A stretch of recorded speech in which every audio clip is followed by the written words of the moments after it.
எங்கள் குறைகள் எல்லாம் தீர்க்கும் திங்களே போற்றி திருவருள் தருவாய்.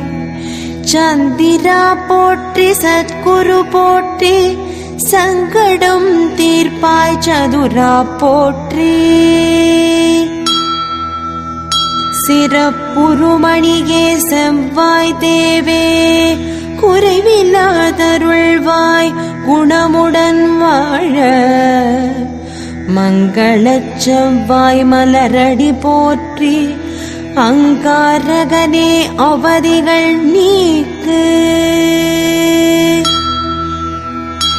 இதமுற வாழ இன்னல்கள் நீக்கு. புத பகவானே பொன்னடி போற்றி. பதந்தந்தாழ்வாய் பண்டொலியானே